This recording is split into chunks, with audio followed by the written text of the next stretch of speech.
BP, sugar, thyroid, obesity, hormone సమస్యలని మందులు లేకుండా నేచర్ మంత్ర ఫుడ్ తో రివర్స్ చేసుకోండి.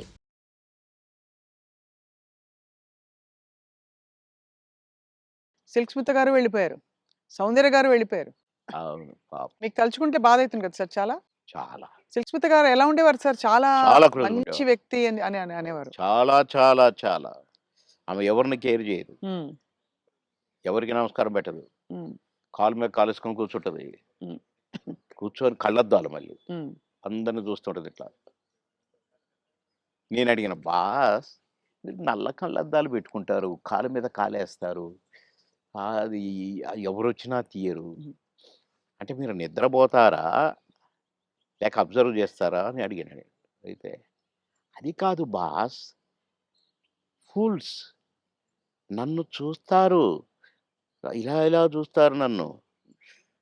అందుకని నన్ను ఎవడు చూస్తున్నాడా అని గమనిస్తూ ఉంటా నేను. కళ్ళద్దాలు పెట్టుకొని అని చెప్పింది నాకు. మరి హీరోలొచ్చినా కూడా తీయవు గదా! అంటే ఎందుకు తీయాలా? హీరోలొస్తే? యాటిట్యూడ్ మంచి స్ట్రాంగ్. నాతో మాత్రం నన్ను చూడంగానే కాళ్ళు తీసేది. నన్ను చూడంగానే లేచి నిలబడేది. నేనెక్కడ కూర్చుంటే అక్కడికొచ్చి కూర్చునేది. హ్మ్. భలే లైక్ చేసేదండి నన్ను. హ్మ్. గ్రేట్. హ్మ్. Great artist. ఎందుకో సార్ గ్రేట్ మంచి మనుషులు తొందరగా వెళ్ళిపోతారనిపిస్తుంది వాళ్ళందరూ. అంతే.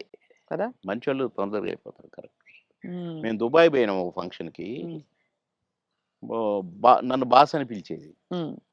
బాస్ మనం షాపింగ్‌కెళ్తున్నాం. నేనెందుకు బాస్ నువ్వు లిప్‌స్టిక్‌లు అయి కొనుక్కుంటావు. నేనేం కొనుక్కోను కదా! నాకొద్దు. నేను రానన్నా. అంటే లేదు నాతో నువ్వు రావాలి. నేను పర్మిషన్ తీసుకున్నా. అంటే పోయినాం. పోతే ఏమేమో కొనుక్కుంది. హ్మ్. ఓహ్! బ్లాక్ కళ్ళద్దాలు పెట్టుకొనొచ్చింది బయటికి. నేను అక్కడ అటు ఇటు కూర్చొని అది ఇది ఏదో బాస్ ఎలా ఉంది? అంది. సూపర్ అన్నా. సూపరా? నిజంగా సూపరా? అయితే కొనేస్తున్నా. కొనేసేయి అన్నా. పోయింది. ఆ! కొనేసా అనుకుంటూ వచ్చింది. ఇది మీరు పెట్టుకోండి బాస్ ఒకసారి అన్నది. పెట్టింది నాకు. ఓహ్! సూపర్ అన్నది ఇట్లా పెట్టి. అదేంటి బాస్ నాకు సూపర్ కాదు మీకు సూపర్ నాగా అన్నా. హ్మ్. చాలా బాగుంది. నేను అందుకే కొన్నాను నీకోసం. అన్నదండి.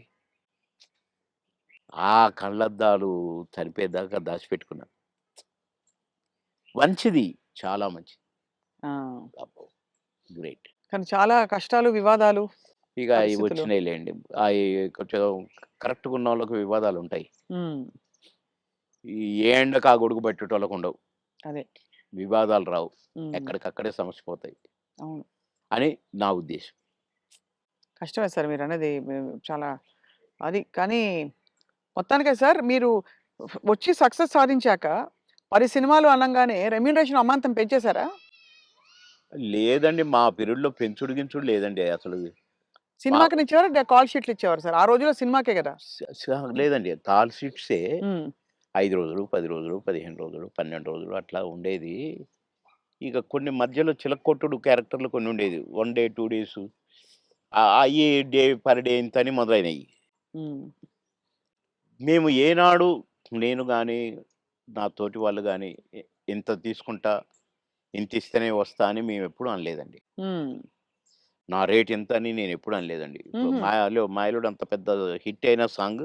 అవును. ఆ మరుసటి సినిమాలోనే వితిన్ ఓ బో 'చిరంజీవి' గారు గూడా నన్ను పిలిచి "సినిమా సూపర్ హిట్ అట. నీ పాటతో హిట్ అట బాబు" అని తెలుసా అంటే, నాకు తెలీదన్నా" అన్నా. నేను ఆయన షూటింగ్‌లో ఉన్నారు హ్మ్. రిలీజ్ అయ్యాక. నేనసలు పెద్దగా నేనేదో అయిపోయానని నాకు ఫీలింగే లేదు.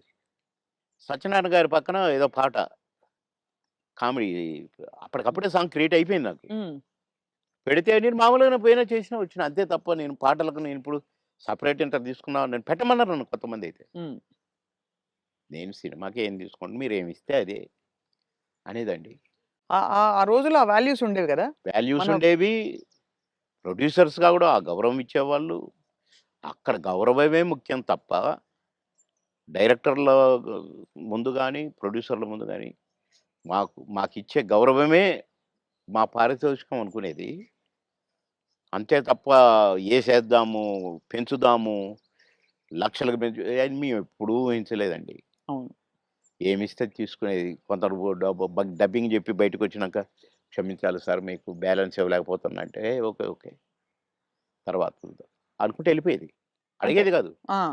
మాకు ఇచ్చిన చెక్కులు బౌన్స్ అయినవి ఎన్ని ఏ నుంచి విజయవాడ గుంటూరు దాకా కట్టొచ్చు తోరణాలు. ఆహా! అన్ని చెక్కులు బౌన్స్ అయినాయి మావి. మేము ఎప్పుడు మీ చెక్ బౌన్స్ అయింది అనలే. ఒక అతను అయితే నిన్ననే డబ్బింగ్ చెప్పించాడు.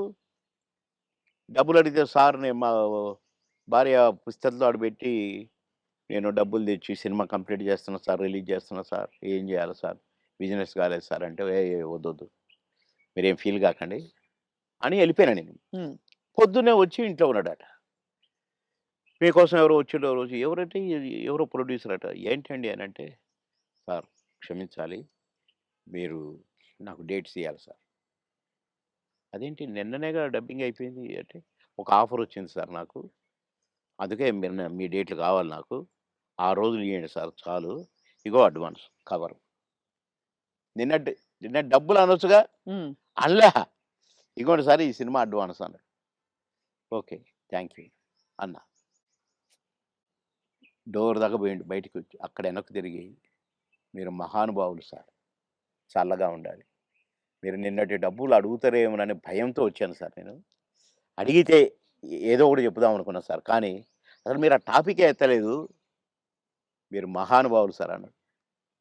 ఈ ముక్కజాలయ్య నాకు డబ్బులు కాదు, నువ్వు మళ్ళీ సినిమా తీస్తానని వచ్చావు చూసావు, హ్మ్. నువ్వు ఒక మనిషి ఒక సినిమా తీస్తే రోజుకు 200-300 మంది బతుకుతారండి. అవును. అంతే గదా! ఇప్పుడు ఒక 100-200 మంది జూనియర్ ఆర్టిస్టులు బతుకుతారు. ఇక్కడ ఈ సినిమాకు సంబంధించిన నటులు, వాళ్ళ అసిస్టెంట్లు, వాళ్ళ మేకప్ మ్యాన్లు బతుకుతారు. హ్మ్. డాన్సర్లు, డాన్స్ మాస్టర్లు బతుకుతారు. ఫైటర్లు, ఫైట్ మాస్టర్లు బతుకుతారు. ఇప్పుడు ప్రొడక్షన్ డిపార్ట్మెంటు, అటు డైరెక్షన్ డిపార్ట్మెంటు, ఇంతమంది 24 క్రాఫ్ట్స్ మీరు అన్నం పెడతారండి నెల 2 నెలలు. మీలాంటి వాళ్ళు ప్రొడ్యూసర్లు అవుతూ ఉండాలి, సినిమాలు తీస్తూనే ఉండాలి. అందుకనే నేను మీరు అడ్వాన్స్ అనగానే తీసుకున్నాను అన్నా. అట్లా ఇండస్ట్రీ బతకాలని ఆలోచించాలండి. కానీ అదొకటే కాకుండా సార్ ఆ రోజుల్లో మానవ సంబంధాలు బలంగా ఉండేవి. వ్యక్తుల్ని నిజమండి. పోగొట్టుకోదని. నిజం. ఇవాళ ఏంటి సార్ రోజుకి 5,00,000, 10,00,000 ఇట్లా ఉన్నాయి కదా! పేమెంట్స్ అన్నీ అవును. ఇట్లున్నాయి. కానీ గంటల ప్రకారం ఉన్నాయి ఇప్పుడు. గంటల ప్రకారం కదా సార్ ఇప్పుడు? గంటలు. హ్మ్. నాకు అప్పట్లోనే నేను విన్నానండి. ఎన్టీ రామారావు గారు గాని, కృష్ణ గారు గాని డబ్బులు ఇయ్యకపోతే ప్రొడ్యూసర్‌ని అడిగేవాళ్ళు గారట. హ్మ్. కృష్ణ గారికి ఒకసారి బ్యాడ్ పీరియడ్ వచ్చిందట. రోజు ఎన్నో సినిమాలు చేస్తూ, సంవత్సరానికి 12, 15 సినిమాలు హీరోగా చేస్తూ, అందరు హీరోలు 1, 2 సినిమాలే చేసేది. ఈయన 12 సినిమాలు, 15 సినిమాలు చేసేవాడు కృష్ణ గారు.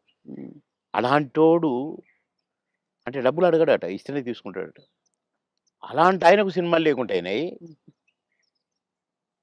అలాంటాయన ఆగిపోయిన సినిమాల ప్రొడ్యూసర్ల కాడికి పోయి, ఎందుకు ఆగిపోయిందని తెలుసుకొని, ఎంతైతే స్టార్ట్ అయిద్దని తెలుసుకొని డబ్బులిచ్చి, నేను తీస్తా మిగతా సినిమా అని తీసిపెట్టేవాడంట. And for more videos, Please subscribe to iDream. Please subscribe to iDream. Please subscribe iDream. And please subscribe to iDream. For more videos, subscribe to iDream. please like, share, and subscribe to the channel. Congratulations, iDream. subscribe to iDream. Subscribe to iDream. So subscribe to iDream Media. iDream ki iDream team andarki huge congratulations. Please subscribe iDream Media. Please subscribe to iDream. Subscribe iDream. Please subscribe to iDream. iDream అంటే నా కళల channel subscribe చేసుకున్న నోరు తిరుగుతలేదు, మీరైతే గంట గుర్తు కొట్టండి. For more such videos, please subscribe to iDream. Subscribe to iDream. Please subscribe to iDream. Please subscribe iDream Media. Please do subscribe to iDream. Please subscribe to iDream Media. For best entertainment and information, please subscribe iDream. And don't forget to subscribe to iDream.